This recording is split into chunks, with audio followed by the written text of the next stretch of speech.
Welcome to Trending in Ed, the Future of Work series, where we dive into some of our best episodes, best conversations from Trending in Ed, some new content when we can mix it in, all focusing on how work is changing, how the future of work needs to factor in to how individuals and organizations, folks who are trying to play with their head up, how we all think about what's new and emerging and how we can ideally get out ahead of things, stay relevant, stay sharp. I'm joined again by Ruth, my virtual co-host.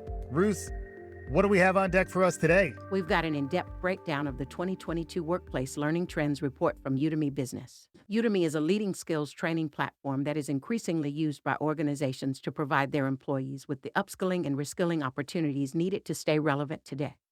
Sounds fantastic. Looking forward to listening. So with no further ado, let's listen in to our breakdown of Udemy's 2022 Workplace Learning Trends report.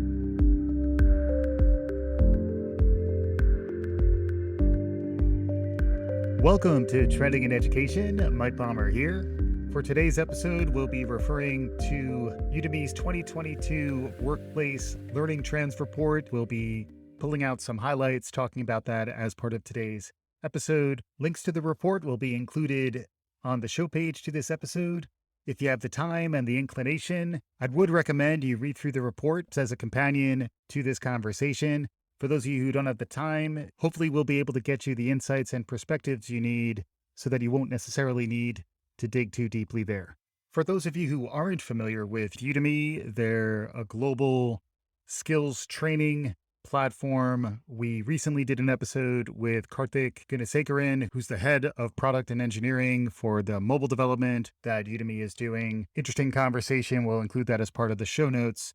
Today, we're digging into this report provided by Udemy Business, looking at trends based on usage of their skill development, learning products that are provided through their platform. Udemy Business is a component of Udemy that works with organizations and enterprises, HR functions and learning functions to help upskill and retain and develop their employees in a rapidly changing work environment. This report is built off of usage of Udemy's global platform, showing where learners, particularly learners working for businesses, where are they going for skill development, what types of topics and categories of skill development are growing, and what insights can we garner from those trends, and hopefully give you a nice bird's eye view on a trend that we've been talking about a bunch on this podcast, which is the idea of learning as a benefit.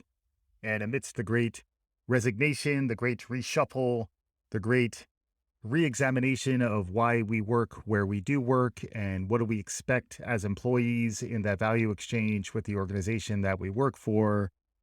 A lot of trends emerging in that space will hopefully give you some perspective on that and also give you a window into what a company like Udemy is looking at, where Udemy Business specifically is focusing on how Udemy can provide tailored learning programs for enterprise, so that if an organization is trying to stay ahead of the curve in terms of keeping their workforce engaged, limiting the churn, helping with retention, and also making sure that the workforce is equipped with the skills that pay the bills in the 21st century. We'll be talking about all of that as part of today's episode. To start, the executive summary lays it out nicely, where it basically says, there's a lot of clickbait and a lot of buzz around the Great Resignation, but under the hood, there are plenty of new trends that are emerging. This report tries to capture that in a way that learning leaders and individuals who are trying to take charge of their own learning paths in the future of their careers, even if you are in the midst of a shift or a reshuffle of your own. This report outlines 4 ways in which folks should be understanding where the world is and ideally setting forth a strategy either for their organization or the team that they're leading, or if it's really more just taking control and leading your own career development and skill development. There's some nice insights that are shared within here. So the 4 main areas to understand coming out of this report: one is the concept of power skills. which we've talked about before on this show. They're also called durable skills, which is language that I've been using. Any thoughtful learning strategy and human resource development plan is going to factor in the importance, the critical importance of power skills, durable skills, what traditionally have been called soft skills, into the thinking. We'll talk about that in a bit.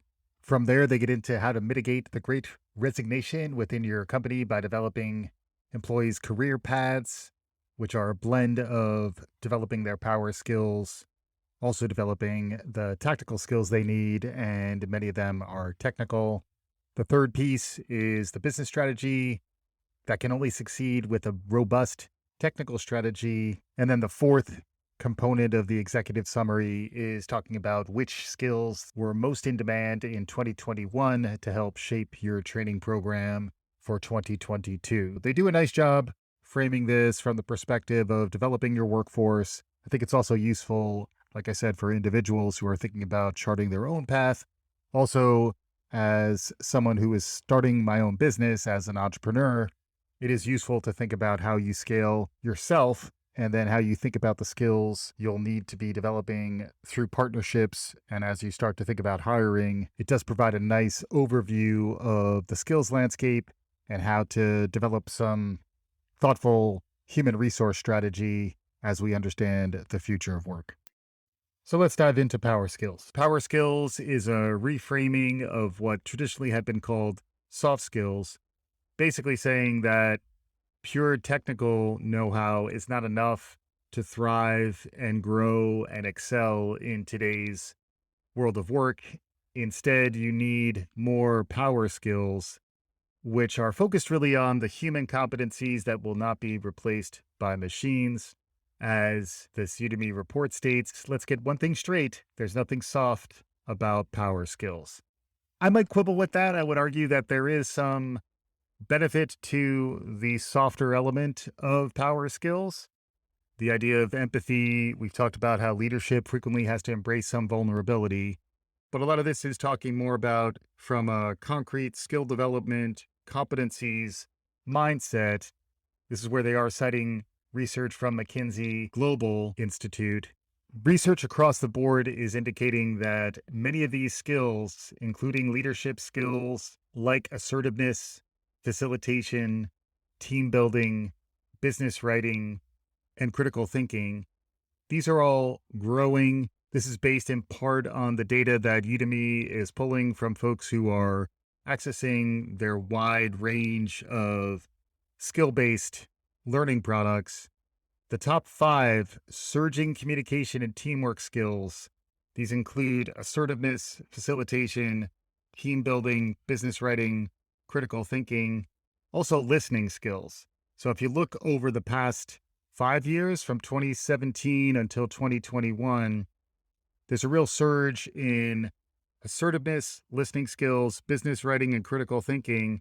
Also, interestingly, the top surging skill over that period of time is Microsoft Teams. Some of these things are byproducts of the shift to digital work and the shift to collaboration through many of these digital tool sets. We've talked a lot about Zoom. This report talks at length about Zoom fatigue and something that we are responding to. We need to be able to leverage digital tooling, but also find ways to assert ourselves, listen better, and write and think critically as leaders. So those things are kind of the core upon which many of these other skills can be built. There is a Gartner report that I really liked that did talk about almost building out from a foundational level of these power skills. On top of those power skills, layering in more of the digital tooling and digital competencies that are less hard technical, more tactically relevant.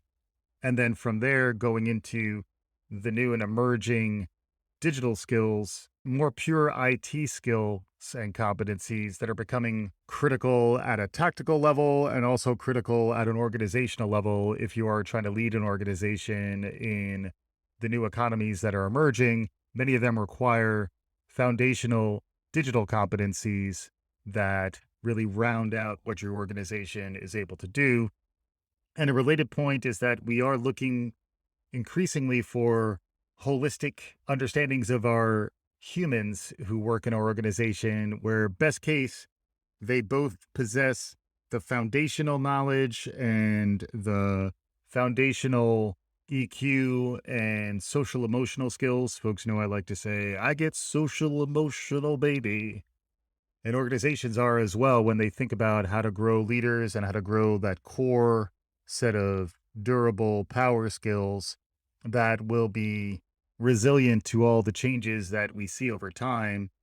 And then the rapid training, the technical foundations that are needed to snap in new competencies as we see the world of work disrupting and the cycle time on new skill development, the half life of skills and competencies, all of that is accelerating so that you want a workforce that has these strong human, irreplaceable foundational skills, characterized as power skills here in this report, but then at the same time, snap in these new competencies, develop an organization where folks are driving their own learning, but also partnering more effectively with the organization to understand these are the skills that if you develop them and if you develop some passion and hunger to continue to grow in these areas, there's plenty of new job opportunities and career growth potential if you do pursue these things. Moving on to additional power skills, there's talk of diversity and inclusion, strategic thinking, OKRs, a more tactical component of leadership and management objectives and key results, problem solving and management coaching. Then they shift into productivity and collaboration, where just general computer skills, Microsoft Word, SharePoint, Windows 10, PowerPoint, Confluence. These are more the bread and butter of effective business collaboration in the 21st century. 70% of white collar employees are working from home nowadays. There's a new tooling around digital competency to be able to be an effective employee these days. This starts to highlight some of that. It also talks about efficiency around email and time management, where you need to be able to write a competent business email. You need to be able to demonstrate business acumen and critical thinking and computer skills to be able to do all of that effectively. But also, you need to figure out how to manage your time so that you're not constantly in a reactive mode checking your email. There is a good HBR article that is referenced in this report as well, which talks about how to spend way less time on email every day. Also, talking about how to manage your engagement with email so that you're not constantly checking, constantly in a reactive mode, and you're able to actually do productive work independent of email management and be smart about your time management as it relates to engaging with your email so that you can become as effective an employee and as effective digitally tooled human as you can be. And then the last element of the power skills that they dive into is personal development and wellness. The most surging personal development and wellness skills, as witnessed by usage of Udemy's platform, interestingly, over the last 5 years, is guitar at a whopping 712%. This may be reflective of the quality of the guitar skill courses that are out there, but it also may be that we are looking for more holistic human development that will supplement our professional development. English language learning, also popping, fitness, piano, the German language, and music theory, rounding out these personal development and wellness skills. This is also the idea of work life balance, part of what has come out of the Great Resignation, the re examination of our world and how we relate to work and how we think about work life balance as we've all been faced with some real challenges in the past several years. If you're fortunate enough to be able to be a knowledge worker, an information worker, someone who is digitally tooled and is able to engage, it's important to find times to recharge, especially for leaders where your ability to lead with positivity, to engage with your full complement of human skills will require you to continue to develop yourself, but not purely in pursuit of career development. Some of it is really in pursuit of your own development as an engaged human in this day and age. This also speaks to the need for a robust wellness program, ways to talk to your workforce about the importance of developing outside interests, outside hobbies. It's also some recognition that we are not exclusively developing ourselves for hard returns to the organization. We are also just developing ourselves. It speaks to the importance of culture, the importance of bringing your whole self to work. Those trends really have been popping in recent years. There's good data here within the report that does talk about how personal development and wellness ultimately benefits the organization, certainly develops the individual, and speaks to some of the broadening of our understanding of humans in the workplace and humans outside of the workplace, and how a lot of these things require a little more of a fluidity and broader understanding of how those things blend together. Then the report dives into the tactical skills that you need to invest in as an organization to make sure you can stay current and relevant. They begin with business intelligence, which ranges from Excel, VBA for Excel, business analytics, Tableau, Splunk, and statistics. This is the idea that in the 21st century workforce, there are some business competencies that relate also to data literacy and data competencies. It's becoming increasingly difficult to layer on additional, more technical competencies without some of these foundational understandings and core competencies within your organization. Some of these things get a little more concrete in terms of the tools that are popping, just like Microsoft Teams, both Excel and Tableau, in addition to business analytics and statistics, becoming part of the core tool set that employees will need to be able to engage, particularly if they are interested in growing into a leadership role. And then also, these are the types of competencies that leaders, whether you're within HR or you're growing an organization, you want to understand and assess these competencies within your workforce to figure out how do you continue to grow and stay relevant and stay ahead of trends. The next set of tactical trends that they talk about are design and UX, ranging from web accessibility, which has grown 439% since 2017. A trend that was beginning already was gaining some power and growth. And then the shift to digital that was driven by the pandemic is making this even more critical. Add to that user interface design. They talk about some Adobe products here, Adobe Premiere, mobile app design, Adobe XD, design theory, and product design.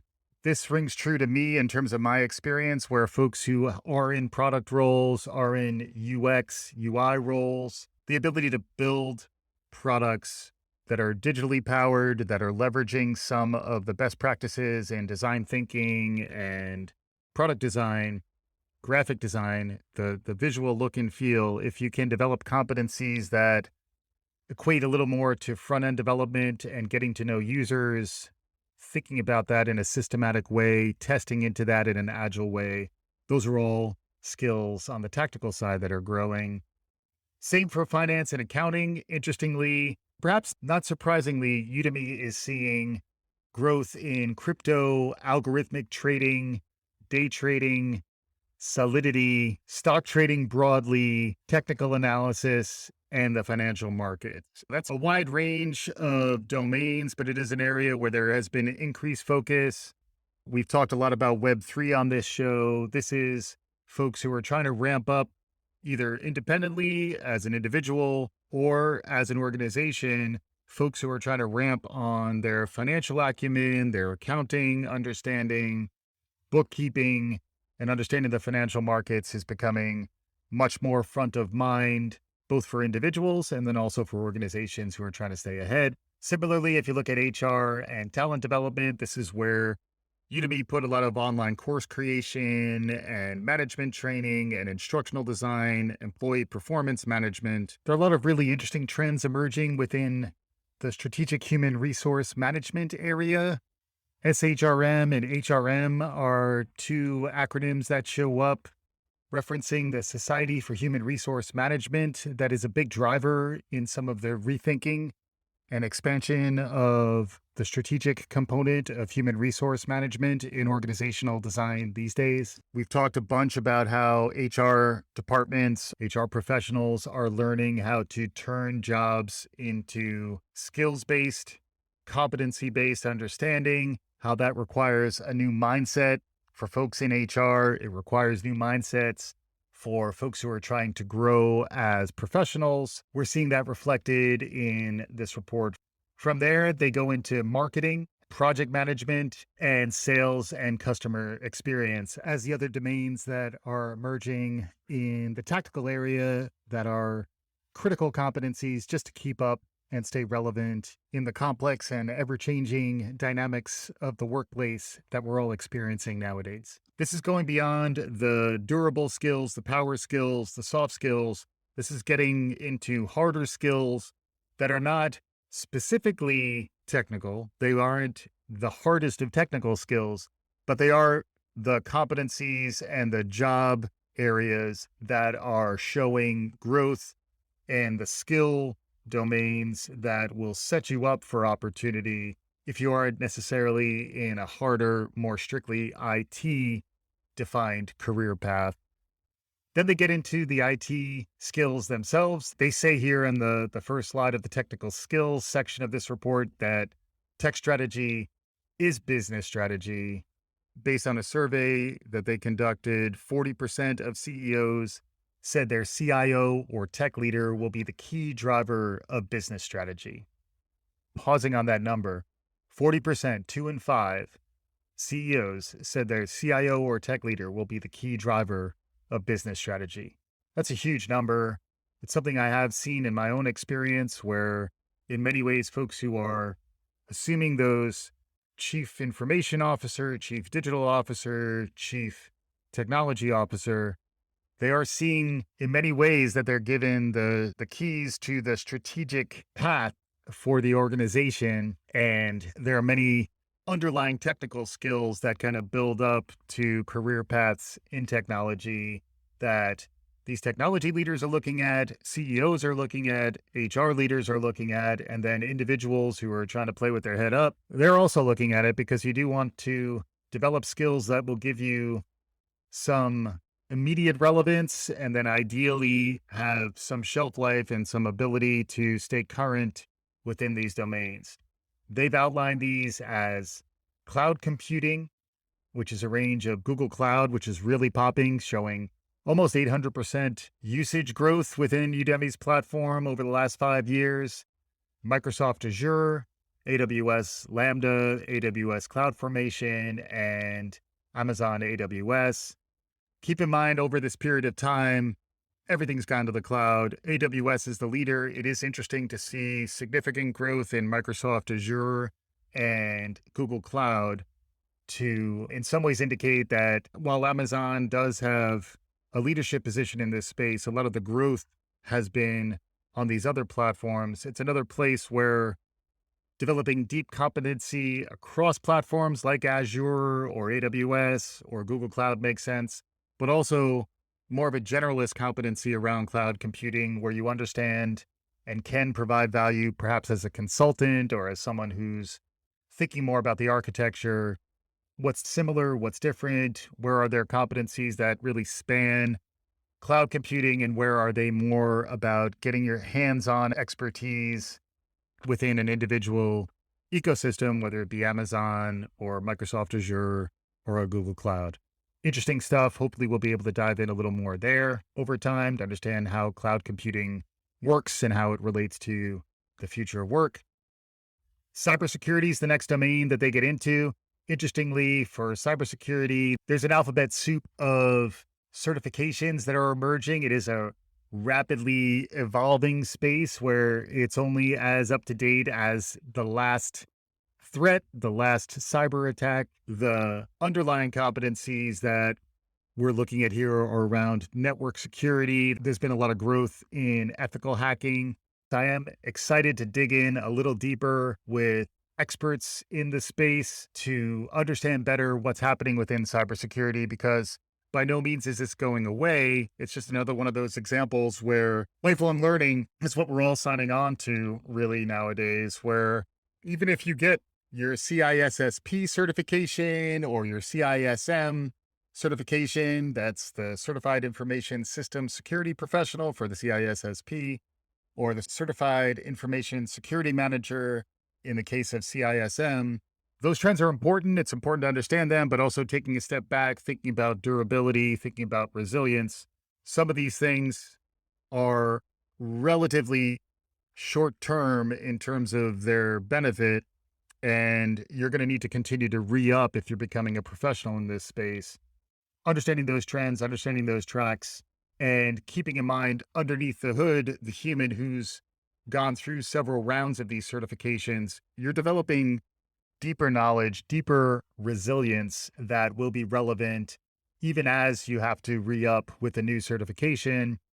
And also taking a step back, understanding this broader landscape of skills, how they relate to one another, how you would train and upskill your workforce. Increasingly, that's important for leadership, whether it's at a small entrepreneurial level, you're trying to grow an organization, you may need to lean into some of these competencies and or contract them, hire into them, or then in larger organizations, understand where your gaps are around cyber, understand whether you're building these competencies into your organization, how much are you going out of house. These are the types of themes we'll be digging into more as we explore the future of work trends within trending in education. Next comes data science. We've talked to a bunch of different folks over the years around data science. Data science includes things like computer vision, natural language processing, artificial intelligence, and Elasticsearch. Also getting into more specific competencies. This is where things like Amazon SageMaker, AWS Certified Machine Learning Specialty, Apache Airflow, Apache Spark, these things are popping. Taking a step back from the more concrete specifications around your competencies, this is also a place where understanding the ecosystem, understanding the systems thinking, again, getting back to the power skills, understanding how to apply good critical thinking, good data literacy, and good business competencies to think through what's the quality of my data? How is that data ultimately informing our decision making? How is our data warehoused and stored? This connects a little bit more to the cloud operations, so that if we are developing some competencies around mining the data for insights and helping that chart our strategic path, who are the humans who have an architectural understanding of that, who has the business sense combined with the harder technical knowledge, and then also the EQ and savvy to be able to bring in experts, bring in folks who have more competency than you do as a leader, but have enough awareness and readiness to be able to make good decisions based on the expertise that is brought in by your experts who understand data science. Also, if you've looked at compensation, ramping into data science and becoming more of an expert, it's where a lot of the boot camps have emerged recently, are all preparing an employee to perform more high value business tasks and have job competencies that will be resilient as we continue to go through disruptions in the workplace in this tumultuous day and age. Then they get into IT operations, and software development is the last one that they talk about. IT operations gets more into server administration, backend, computer networking, PowerShell. And then software development is interesting. This is where newer programming languages, whether it's Python scripting, React, Swift UI, Prometheus, this is where a lot of the shelf life on these programming competencies turn over relatively quickly. But at the same time, you are developing deeper competencies, frames of reference that you'll be able to apply when you need to ramp on new skills. And then if you go a little bit deeper, some of these understandings are built on a basic understanding of something like JavaScript or something like .NET or Java familiarity, and then going one or two layers deeper. So there is recognition that the world of programming, the world that developers are getting into is changing. There's a note here that developers are releasing code 2 times faster than before thanks to DevOps. That's creating these gaps where how do you fill them quick enough? What tools and competencies are necessary to build these out? There's certainly a lot of job security and resilience and future proofing that goes into software development as an area of focus. It isn't for everyone, but if you are early in career or mid career and think it is for you, this is an area that will have some strength and resilience in the coming years. From there, they wrap things up relatively quickly, which I did see as a little bit abrupt, but I guess they were synthesizing really throughout. Keep in mind, Coursera is doing something similar. LinkedIn Learning is another place where a lot of folks are getting their upskilling. Pluralsight, Rachel Carlson and Guild Education is another one. I've talked a bit about business skills through the work that Scott Galloway is doing around Section 4, which is more of a subscription-based approach to the skills and competencies that typically are delivered through a business school. You're seeing this happen really across the board. We'll be diving into more of these individual approaches to keeping the workforce equipped and out ahead of trends as we dive more into the future of work.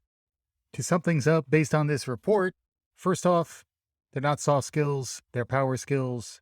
Get used to them. In many ways, they're foundational. They're the core human competencies upon which all this other skilling can be built.